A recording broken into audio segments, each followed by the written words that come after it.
তো যাই হোক সেই সব দিনের কথা মানে কি বলবো, মানে ভাবলেও না আমার গা কাটা দেয়, এখনো ভয় লাগে।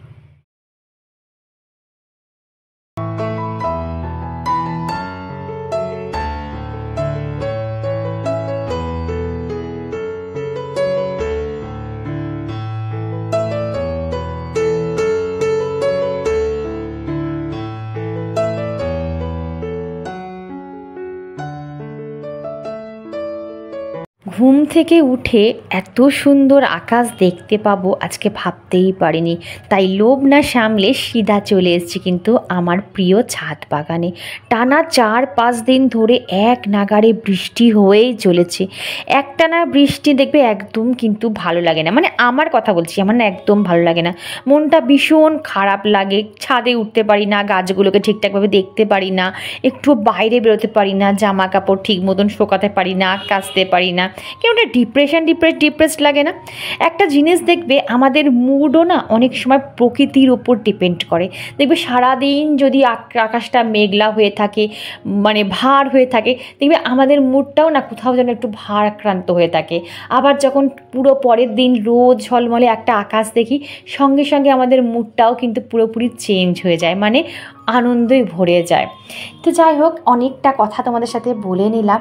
আর তোমাদের সাথে তো বলাই হয়নি, আমি কিন্তু ছাদে এসে একটু ওয়ার্কআউটও করে নিয়েছি, আর কিছুটা ফ্রি হ্যান্ডও এক্সারসাইজ করে নিয়েছি। সেটা আর তোমাদের সাথে আজকে শেয়ার করিনি, কারণ স্ট্যান্ডটা না আজকে আমি ছাদে নিয়ে যেতে ভুলে গেছি। ভাবলাম আবার যাব আবার আসবো, তার থেকে বাবা একেবারে ওয়ার্কআউট করে একটুখানি ফ্রি হ্যান্ড এক্সারসাইজ করে তারপরে সংসারের কাজকর্মে লাগবো। এই দেখো, বলতে বলতে কিন্তু সংসারের কাজকর্মে আমি লেগেও গেছি। আর এই দেখো, তোমাদের তো গুড মর্নিংই বলা হয়নি। Good morning everyone, welcome to my channel. আমি শর্মিষ্ঠা। আশা করছি সকল বন্ধুরা আমার অনেক অনেক ভালো আছো, সুস্থ আছো আর নিরাপদে আছো। আমার অন্তর থেকে অনেক ভালোবাসা জানিয়ে আজকে আর একটা ঝাঁ চকচকে ব্লগ তোমাদের সাথে শেয়ার করতে চলেছি। তো রান্নাঘরে দেখলে একটা গ্যাসে আমি দুধ বসিয়ে এসেছি, আর একটা গ্যাসে কিন্তু আমি চায়ের জল চাপে এসেছি, কারণ মায়ের অভ্যাস হচ্ছে ঘুম থেকে উঠেই চা খাওয়ার। আর দেখো, কথা বলতে বলতে কিন্তু আমার চা করাও হয়ে গেছে। আর আমি বেশিটা মানে খুব একটা চা খাই না, অল্প। তবে মা সকালবেলা পুরো 1 কাপ চা খায়, আর মায়ের কাপে দেখো একটু চিনি গুলে দিলাম। তো বন্ধুরা, আর একবার অন ক্যামেরায় একটু গুড মর্নিং বলে দিই। এখন ঘড়িতে বাজে 8:30, আমি 8:30টার সময় চা খাচ্ছি। আজকে অনেক তাড়াতাড়ি ঘুম থেকে উঠেছি, একটুখানি এডিট বাকি ছিল। কালকে নেটের এত প্রবলেম হচ্ছিল না, এডিটিংয়ে করতেই পারছিলাম না। তো ভাবলাম আর পাচ্ছি না, তখন 1:10-15 বাজে, গিয়ে আমি শুয়ে পড়েছি। তখন মেয়ে খেলা দেখছিল, কিসের খেলা হচ্ছিল বোধহয়, ফুটবল খেলা, বাইরের দেশের মেয়ে খেলা দেখছিল মোবাইলে। তারপরে মেয়ের সাথে একটু দেখলাম খেলা দেখে, তারপরে আমরা দুজনে একসাথে শুলাম। তখন কটা বাজে, 2:45 সময় শুয়ে পড়েছি। তারপর আবার সকালবেলা ঘুম ভেঙে গেছে, ময়লা ফেলতে হবে। তো ময়লা গাড়ি এলো, ময়লা ফেললাম। তারপর আবার দুধের প্যাকেট আনতে গেলাম, দুধ নিয়ে আসলাম। নিয়ে এসে ছাদে গেলাম, একটু ঘোরাঘুরি করলাম। অফ ক্যামেরাতে ঘোরাঘুরি করেছি, কেন স্ট্যান্ডটা নিয়ে যাইনি, ভুলে গেছি। আবার আসবো, আবার যাবো, তো ভাবলাম অফ ক্যামেরা একটু ঘোরাঘুরি করে নিলাম, মানে একটু ওয়ার্কআউট করে নিলাম। তারপর নিচে এসে তো একটুখানি রান্নাঘরের বাসি কাজ সারলাম দেখতে পেলে। তারপর ড্রাই ফ্রুট খেয়ে নিলাম। এইবারে 8:30 বাজে, তা এখন আমি চা খেতে বসেছি। তো ভাবলাম একটুখানি তোমাদের সাথে 5টা মিনিট চা খেতে খেতে, মানে চাটা ঠান্ডা হবে যেটুকু সময়, সেইটুকু টাইম তোমার সাথে কথা বলে নিই। আমি তোমাদের শুধু একটাই কথা বলবো, এই যে তোমরা বলো না হেলদি লাইফস্টাইল কীভাবে শুরু করব, কি করে দিদি, কতদিন সময় লাগে, আমি শুধু তোমাদের একটা কথাই বলছি। আমি আমাকে নিজেকে দিয়ে বলছি, আমি তোমাদের আগেও ভিডিওতে বলেছি কয়েকটা বছর আগে, তাও আমি তোমাকে বলছি, আজ থেকে আমি দুধ চা খাওয়া ছেড়ে দিয়েছি। মা, দুধ চা খাওয়া আমি কত বছর ছেড়ে দিয়েছি? 6-7 বছর বেশি হবে। 6-7 বছরের বেশি হবে। আমার গল ব্লাডার অপারেশন হয়ে যাওয়ার পরও আমি দুধ চা খেয়েছি, তাই তো? হ্যাঁ, লুচি দিয়ে দুধ চা খেতাম। ব্যাপারটা শোনো, বাসি রুটি দিয়ে দুধ চা খেতাম। গল ব্লাডার স্টোন হয়েছিল আমার, অপারেশন হয়ে গেছে, মানে ভাবতে পারছো। তারপরও আমি এইরকম লাইফস্টাইল মেনটেন করতাম। হ্যাঁ, এরকম করতাম, দুধ দিয়ে চা। মানে দুধ চা না খেলে আমি দিন শুরু করবোই না। মানে ধরো দুধ যদি না থাকে, আমার মাথা গরম হয়ে যায়, আমি চা খাবো না সেদিনকার, এইরকম ছিল। আর চিনি, প্রচণ্ড পরিমাণে চায়ে চিনি খেতাম। বুঝতে পারতাম না যে কতটা ক্ষতি করতাম। তারপরে দেখছি যে আমাকে পুরো গ্যাস্ট্রিকে ধরে নিয়েছে, মানে এত পরিমাণে গ্যাস অম্বল হতো সারা দিন, কি কষ্ট পেতাম ভাবতে পারবে না তোমরা, যে আমি গ্যাসের জন্য আমাকে হসপিটালাইজড হতে হয়েছে 2বার, জানো। তো যাই হোক, সেই সব দিনের কথা মানে কি বলবো, মানে ভাবলেও না আমার গা কাটা দেয়, এখনো ভয় লাগে। সেই যে আমি দুধ চা খাওয়া ছেড়েছি বন্ধুরা, এখনো পর্যন্ত আমি একটা চামচও আমি দুধ চা মুখে দিই না। আমি ধরো আমি আর হাজব্যান্ড বাইরে বেরোলাম, কোথাও বেরোলাম, সেখানে ধরো র চা পাওয়া যায় না, সেখানে দুধ চাই পাওয়া যায়। হাজব্যান্ড কী করলো, ও দুধ চা খায় না, কিন্তু বাইরে বেরোলে সময় বিশেষে ও দুধ চা খেয়ে নেয়। আমাকে বলো তুমি খাও না, 1 কাপ খাও না। আমি বললাম হাড় গিস আমি খাবো না। যেটা আমি ছেড়েছি, যেটা আমি ত্যাগ করেছি, সেটা আমি একদিনের জন্য কেন, 1 সেকেন্ডের জন্য এই জিনিসটা আমি আর নিজের মধ্যে আনবো না। খাই এমনি আমরা ধরো বাইরে ঘুরতে যেতাম, আমরা তো এখন না, আমরা তো বাইরে বেরোতাম, মানে আউট অফ স্টেশন যেতাম প্রত্যেক বছর। ওখানেও যদি ধরো আমি দুধ চা যদি না পেতাম, আমি সেদিন চাই খেতাম না সারাদিন। আমি কি করতাম, হয়তো আমার কাছে আমি মাঝে মাঝে না এখান থেকে কলকাতা থেকে টি ব্যাগ নিয়ে যেতাম, ওই গরম জল কেটেলে করে করতাম, ওই একটা করে টি ব্যাগ ডুবিয়ে আমি খেয়ে নিতাম। এইরকম যেটা আমি অভ্যাস ছেড়েছি, সেই অভ্যাস আর আমি নিজের মধ্যে অ্যাড অন করবো না। এই একটা একটা করে হ্যাবিট কিন্তু আমি নিজের থেকে চেঞ্জ করছি, মানে ব্যাড হ্যাবিটগুলো। তাই বলি না, প্রথম যে কোনো একটা তুমি তোমরা লিস্ট আউট করো যে তোমাদের কোন কোন জিনিসটা ব্যাড হ্যাবিট আছে, কোন কোন জিনিসটা তোমাদের ক্ষতি করছে, শরীর মন ক্ষতি করছে। সেটাকে আগে একটা ডায়েরিতে লেখো যে এই ব্যাড হ্যাবিট আমার মধ্যে রয়েছে। তার থেকে এবার একটা করে করে করে মাইনাস করো। প্রত্যেকটা জিনিস একবারে মাইনাস করতে যাবে না, তাহলে কিন্তু তুমি সাইকো হয়ে যাবে, ডিপ্রেশনে পড়ে যাবে, হবে না। তুমি যদি ভাবো যে না আমি সকাল সকাল ঘুম থেকে উঠতে পারি না, আমার ওই 8টা 8:30 বেজে যায় ঘুম থেকে উঠতে, তুমি কোনোদিনও চেষ্টা করবে না ভোর 6টায় ওঠার, পরের দিনে বা 5টায় ওঠার, কোনোদিনও চেষ্টা করবে না, তাহলে পারবেই না উঠতে, কোনোদিনও উঠতে পারবে না। তুমি লিখে রাখো। আমি যেটা বলছি আমার অভিজ্ঞতা থেকে, আমিও আগে 8টায় ঘুম থেকে উঠতাম, এসে অনেকক্ষণ বকে ফেলছি গো, 8টায় ঘুম থেকে উঠতাম। তারপরে ভাবলাম যা এটা তো আমার ব্যাড হ্যাবিট হচ্ছে, আমি তো কাজের মানে সংসারের কাজ কমপ্লিটই করতে পারছি না, এত বেলা হয়ে যাচ্ছে, একটা ডিপ্রেশনে লাগছে, দূর বাবা এত কাজ কখন কমপ্লিট করব, মানে কাজ করার আগেই আমি ডিপ্রেসড হয়ে যেতাম, বুঝতে পেরেছো? তারপর ভাবলাম না আমাকে সকালে উঠতেই হবে। আমি কি করলাম, আস্তে আস্তে আবার পরিমাণটা না কমাতে থাকলাম, মানে কি বলবো মাইনাস করে থাকতাম। যেখানে ধরো 8টায় উঠতাম, একদিন সেখানে আমি টাইমার দিলাম 7:30টায় ওঠার, এটা মানে কি বলে ওয়াচটাই এই জয় কী বলে অ্যালার্ম দিলাম 7:30। 7:30টা আমি তোমাকে বলছি, তোমাদের বলে দিচ্ছি ভালো করে বুঝে দিই, 7:30টা আমি 10-12 দিন কন্টিনিউ 7:30টায় উঠলাম। তারপর আবার যেই আমার 7:30টা একটা হ্যাবিট হয়ে গেল, আমি 7টায় অ্যালার্ম দিতাম। 7টা আমার হ্যাবিট হয়ে গেল বেশ কিছুদিন, কোনো অসুবিধা হচ্ছিল না। তারপরে দেখো আমি 6:30টায় অ্যালার্ম দিলাম, তারপর 6টা, এই করে করে করে করে একদিনে তো আর অভ্যাস হয় না বন্ধুরা, আস্তে আস্তে আস্তে আস্তে অভ্যাসটা হয়। তুমি যদি ভাবো যে না আমি একদিনই সব ব্যাড হ্যাবিট ছেড়ে দিয়ে সব গুড হ্যাবিট ড্রপ করে নেবো, হারিয়ে পারবে না। আস্তে আস্তে আস্তে দেখো, এখন তুমি যদি বলো দিদি তুমি শীতকালে 5টায় উঠতে পারবে, আমি বলো হ্যাঁ উঠতে পারবো, আরও ভালো করে উঠতে পারবো, কারণ শীতকালে আমার এনার্জি লেভেল হাই থাকে, গরমকালে একদম ডাউনে চলে যায়, পারবো উঠতে। তো সেটাই হচ্ছে কথা, অভ্যাস করবে, তবে একদিনে অভ্যাস চেঞ্জ করতে যাবে না, আস্তে আস্তে অভ্যাস চেঞ্জ করো। তো তোমাদের কিন্তু অন ক্যামেরা এসে অনেকভাবে বলে দিলাম, ঠিক আছে? অনেকে আবার হয়তো এসে আবার কমেন্ট করবে দিদি তুমি বেশি কথা বলো, কিন্তু ধরো যে আমাকে কমেন্ট একদিন করেছিল যে দিদি তুমি বেশি কথা তুমি বেশি বুঝিয়ে দাও বা বেশি কথা, এরকম কি এটা বলেছিল। তবে হ্যাঁ এইটা কিন্তু ঠিক, আমি কিন্তু ওকে আনসার দিইনি, আমারই এক সাবস্ক্রাইবার বন্ধু ওকে আনসারটা দিয়ে দিয়েছিল যে দিদি তুমি হয়তো বোঝো, দিদি সবার জন্যই ব্লগ করে, দিদি খুব সুন্দরভাবে ধরে ধরে সবাইকে বোঝায়, ওই জন্য দিদি সময় নিয়েই বোঝায়।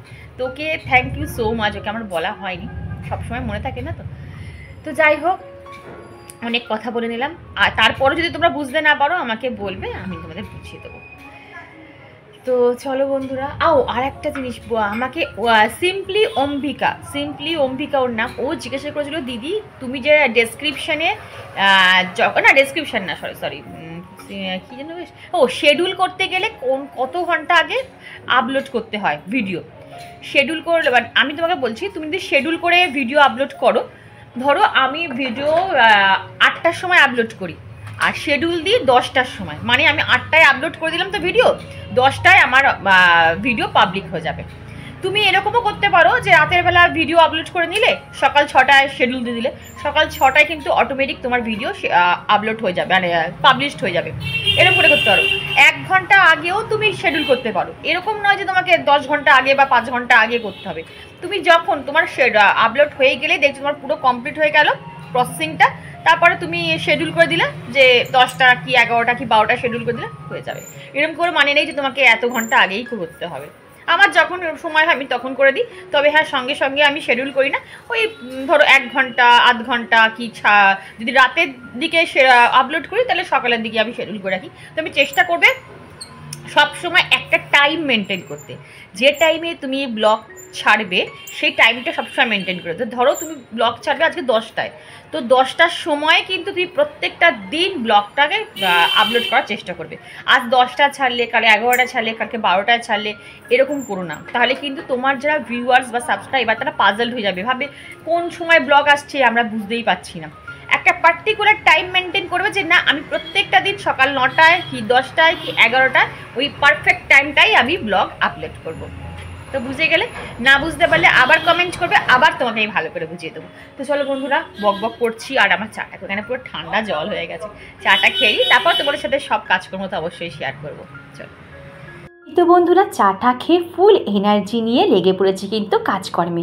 দেখো, প্রথমেই আমি এসেছি আমার গাছগুলোকে ভালো করে একটু স্নান করে দিতে। কি বলতো, এই জায়গাটা না যেহেতু শেডের নিচে থাকে, তো যতই বৃষ্টি হোক গাছগুলো না একদম জল পায় না। আর এই গাছগুলো আবার বেশি জল পছন্দও করে না, খুব সমস্যা। বেশি জল হলেও মরে যাবে, আবার কম জল হলেও মরে যাবে। তো মোটামুটি সপ্তাহে 2 দিন আমি ভালো করে এদের স্নান করিয়ে দিই।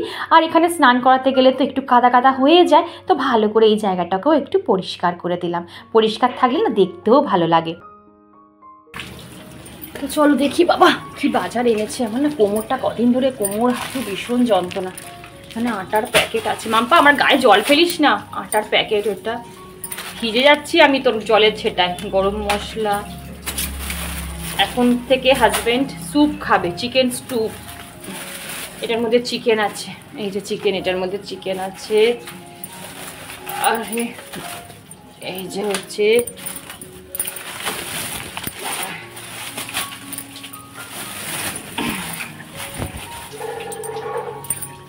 বাজার, ঢেলেই দিলাম আমি। এই হচ্ছে বাজার।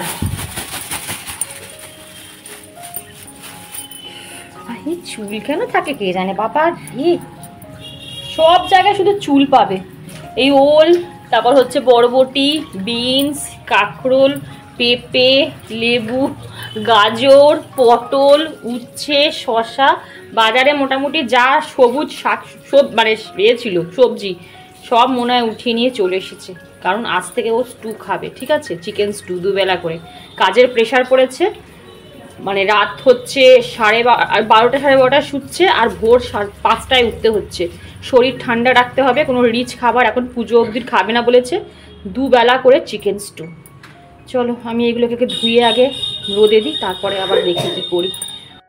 চলো বন্ধুরা, সবজিগুলোকে এবার ভালো করে ধুয়ে নিই। বর্ষাকালে কিন্তু আরও বেশি করে ভালো করে কিন্তু সবজিগুলো ধুতে হবে, না হলে কিন্তু অনেক দেখবে সবজির গায়ে পোকামাকড় লেগে থাকে। আর সবজি ধুয়ে আমি একটু রোদেও দিয়ে দিই, ব্যাস যখন জল ঝরে যাবে ফ্রিজে তুলে রেখে দেবো। তো চলো বন্ধুরা, আমি আগে না আদা রসুনটা আজকে নামিয়ে দিই, নামাতে ভুলে গেছিলাম। আচ্ছা, এর মধ্যে চিংড়ি মাছ আছে, ভুলেই গেছিলাম যে চিংড়ি মাছ আমি আলাদা করে তুলে রেখেছিলাম জানো। এটার মধ্যে মাংস রয়েছে, কি মাছ আছে দেখি, তারপর ফাঁকা দেখে নি বক্সগুলো ভালো করে। না বেশি দিন হয়ে গেলে আবার মাছের টেস্ট নষ্ট হয়ে যায়। না, শুধুমাত্র মাংসই রয়েছে আর চিংড়ি মাছ রয়েছে। আর এটা রসুন আর এই যে আদা, এই আদা রসুন বাটাটাই বার করতে হবে। এটার মধ্যে কি আছে, এটাও খালি এটাও খালি। আর এটার মধ্যে বোধহয় সর্ষে পোস্ত বাটা আছে।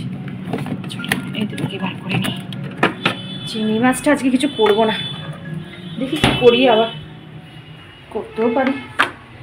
আর এই যে মাংসটা মা ধুয়ে রেখেছে, দেখি মাংসর কি ভিড়লে করি। মা আবার মাংস খায় না, দেখি। বেশ কিছুটা কাজ রান্নাঘরের এগিয়ে চলে এলাম ডাইনিং রুমে। আমি না বন্ধুরা সেরকম না যে আমাকে আগে এই কাজটা আগে করতে হবে, ওই কাজটা আগে করতে হবে, সেটা কিন্তু না। আমার সুবিধা মতন যে কাজটা করলে আমার সবার আগে সুবিধা হয় সেই কাজটা না আমি আগে করে নেওয়ার চেষ্টা করি। যেমন ধরো আমি রান্নাঘরের কিছুটা কাজ এগিয়ে কিন্তু আমি ডাস্টিং ক্লিনিংয়ে আসি। তোমরা দেখো অনেক সময় আমি ভাত বসিয়ে দিই ডাস্টিং ক্লিনিংয়ে আসি, তাহলে কি বলো তো ওদিকে আমার ভাতটাও হয়ে যাচ্ছে, এদিকে আমার ডাস্টিং ক্লিনিংটাও কিন্তু বেশ খানিকটা এগিয়ে যাচ্ছে। দেখো কথা বলতে বলতে আমার সোফা থেকে শুরু করে যাবতীয় যেটুকু টুকটাক সেগুলো কিন্তু ঝাড়া হয়ে গেছে। তবে সোফা ঝাড়াটা আজকে আর তোমাদের দেখায়নি। সত্যি কথা বলতে গেলে ডেলি এক কাজ দেখাতে আমারও যেন কেমন একটা বোর ফিল হয়। আর দেখো আজকে উঠেছি ফ্যানটাকে পরিষ্কার করতে। সপ্তাহে 2 দিন আমি এই ফ্যানটাকে পরিষ্কার না করলে যা অবস্থা হয় তোমাদের একদিন অন ক্যামেরা করে দেখিয়ে দেবো যে আমি যদি 2 দিন এই ফ্যানটা পরিষ্কার না করি কি অবস্থা হয়। আমার হাজব্যান্ড এটা খুব বোকামি কাজ করেছে কি জানো, যে এই ফ্যানটা লাইট কালারের ফ্যানটা ডাইনিং রুমে লাগিয়েছে। কি বলো তো, যেহেতু আমার চিমনি নেই, তো যত রান্নার মানে ধুলো মানে তেল ফেল সব এই মানে ফ্যানটায় টানে। আর আজকে ভাবলাম ভালো করে এই সুইচ বোর্ডগুলোকে আমি পরিষ্কার করব। কি বলতো, ওই হাত লেগে লেগে লেগে না সুইচ বোর্ডগুলো মানে কালো হয়ে যায় সুইচগুলো। আর দেখো পরিষ্কার করেছি কলিন দিয়ে আর এই স্পঞ্জটা দিয়ে, কত সুন্দর পুরো সাদা হয়ে গেছে। তবে ওই যে দাগটা কোণে দেখছিলে ওটা কিন্তু কোনো নোংরার দাগ না, ওটা আমার মেয়ে না একটা স্টিকার লাগিয়েছিল, ওটা হচ্ছে স্টিকারের আঠা, সেটা দেখবে খুব সহজে কিন্তু উঠতে চায় না। আর এই যে জিনিসটা দেখছো আমি পরিষ্কার করছি, এটা বড় প্রিয় আমার একটা জিনিস, জানো তো বন্ধুরা। এই জিনিসগুলো না আমার খুব শখের, বলতে পারো একটু একটু করে পয়সা জমিয়ে কিন্তু কিনেছি। তোমরা বিশ্বাস করবে কি না আমি জানি না, আমার ঘরে যত শৌখিন জিনিস তোমরা দেখতে পাও সবই কিন্তু আমি নিজে একটু একটু করে টাকা জমিয়ে কিনেছি। তোমরা হয়তো বলবে দিদি তুমি টাকা পাও কোথা থেকে।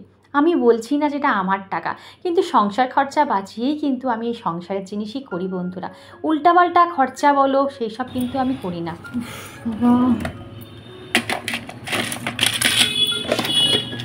এটা জায়গার জিনিস জায়গায় থাকে না।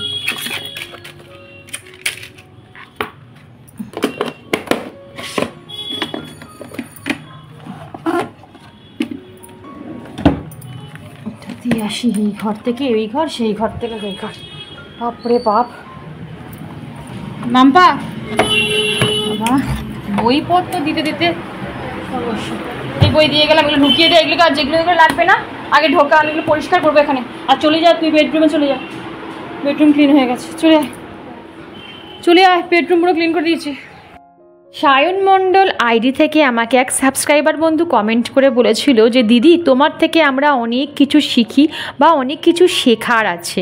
আমি তোমাকে একটাই কথা বলবো বন্ধু, পৃথিবীতে শুধু আমার তোমার বলে নয়, পৃথিবীতে প্রত্যেকটা মানুষের কাছ থেকে না কিছু শেখার আছে বা শিক্ষা পাওয়ার আছে।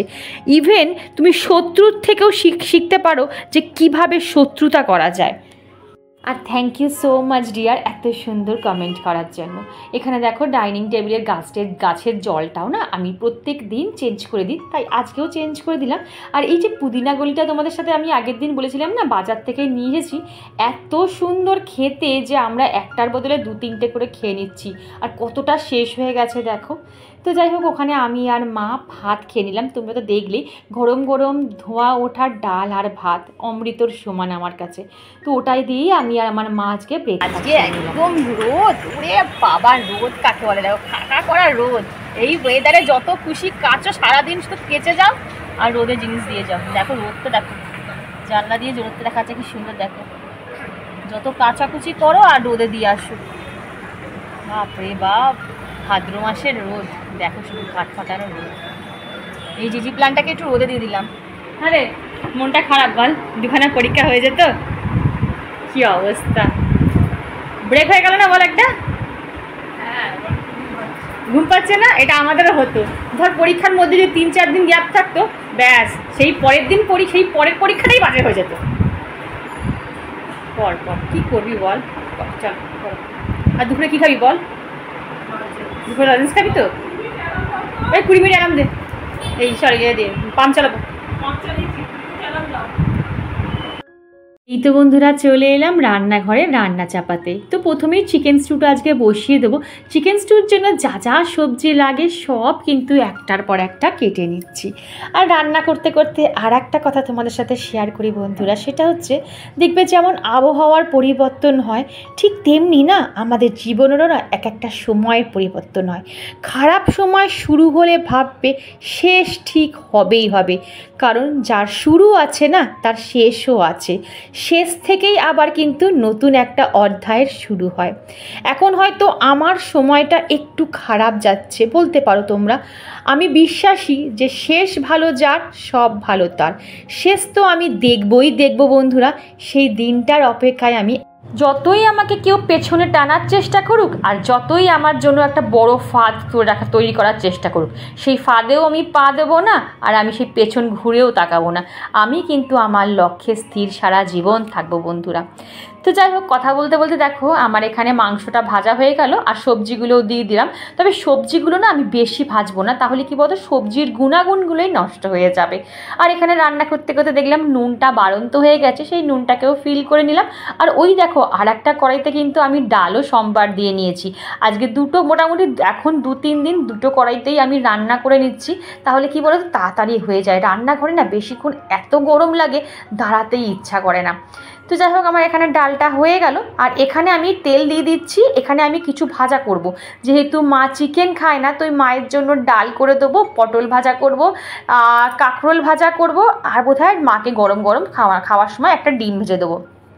মা এতেই খুব খুশি। আর স্যুপ করার সময় একটু টমেটোও দিয়ে দিলাম, সবে টমেটোটা কিন্তু কষায়নি, টমেটোটা নামানোর সময় দিলাম। আর দিয়ে দিলাম থেতো করা গোটা গরম মশলা। গোটা গরম মশলাটা কিন্তু আমি ফোড়নে দিইনি, নামানোর ঠিক আগে কিন্তু আমি এটা দিয়েছি। তাহলে কি বলতো এর ফ্লেভারটা অনেক আরও স্ট্রং থাকে। তো দেখো এবার এক এক করে কিন্তু ডাইনিং টেবিলে সব রান্নাগুলোকে নিয়ে চলে এলাম। সৌমি ব্যানার্জি আমায় কমেন্ট করে বলেছিল যে ও আমার সাথে ওর কাজের অনেক মিল পায়। আমি বলবো যে বন্ধু তুমি যা যা কাজ আমাকে লিখে জানালে, সত্যি বোধহয় আমি তোমার শিখিভাগও পারবো না, এটা আমি অন ক্যামেরা স্বীকার করছি। তুমি একজন ওয়ার্কিং লেডি, তোমার 7 বছরের একটা ছোট্ট মেয়ে আছে, প্লাস পোষ্য আছে। সকাল 9টার মধ্যে সংসারের A to Z কাজ কমপ্লিট করে তুমি বেরো, আসো সেই সন্ধ্যে 7টায়, এসে আবার মেয়েকে পড়ানোর থেকে আরও কত কাজকর্ম কমপ্লিট করো। তো সত্যি কথা বলতে গেলে আমি হয়তো এতটা পারবো না। ওই যে আসলে কি জানো তো, আমাদের সবার মধ্যে না একটা আলাদা আলাদা বৈশিষ্ট্য রয়েছে জানো তো, আমরা প্রত্যেকের থেকে কিন্তু একটু হলেও ভিন্ন, তাই না? তো চলো বন্ধুরা, এখন ঘড়িতে বাজে 1:30, আর আমার কি রান্না করলাম সেটা একবার তোমাদের দেখিয়ে দিই ফাইনালি। তো এখানে ভাত, এটা ডাল, মুসুর ডাল করেছি আজকে মুগের ডাল করিনি, যেহেতু হাজব্যান্ড ডাল খাবে না। আর এখানে মাংসটা যেটা হচ্ছে সেটা তো কষা, এটা আমি আর মেয়ে খাবো। বাবা কি গরম। আর এই যে স্যুপ, ঠিক আছে, এই স্যুপটা দুবেলা করে রেখেছি। হাজব্যান্ড একবেলা হয়তো ভাত দিয়ে খাবে, আর একবেলা যদি রুটি খায় কি ব্রেড খায় যাই হোক, বা ভাত খায় যেটা হোক করবো একটা। আর এখানে হচ্ছে পটল ভাজা, কাঁকরোল ভাজা। আর এই যে একটু লেফট ওভার ডাল ছিল কালকে, সেই ডালটা না আর ফেলিনি, সেটা বাটির মধ্যে রয়েছে। আগে এই ডালটাকে উদ্ধার করব, তারপর ওই ডালটাকে পারবো। তো তোমাদের দেখিয়ে দিলাম। আর রোদ, বাপরে আজকে যা রোদ দিয়েছে এতদিনের ওপর, নাও দেখো শুধু রোদ আবার কোথায় চলে এসেছে, দেখেছো? মোটামুটি টাক গরম করার মতন রোদ। আকাশটা বেশ ভালো লাগছে বলো তো, শরতের আকাশ। চলো বাবা আর লেট করবো না, এখানে দাঁড়ালে আমি পুরো কাঠ হয়ে যাবো। অনুরাধা, মৌসুমিদি, পৃথিকা, আফরিন, পরীক্ষিতা, কি সুন্দর নাম গো তোমার। অভিজিৎ রয়, মিলিস ব্লগ, সৌমি ব্যানার্জি, আফরিন, সাকিনা, জয়শ্রী, ঝর্ণা, ফরিদা, গীতা দাস, সঙ্গীতা, সোমা ব্যানার্জি, সুকল্পা, শম্পা। তো তোমরা এত সুন্দর সুন্দর বন্ধুরা আমায় কমেন্ট করেছো বা কমেন্ট করে আমাকে মোটিভেট করছো, তো থ্যাংক ইউ সো মাচ তোমাদের সবাইকে। তো বন্ধুরা ভিডিওটা আর বেশি বড় করছি না, এইটুকুই রাখছি। আবার কাল দেখা হবে নতুন একটা ইন্টারেস্টিং ব্লগ নিয়ে। টাটা।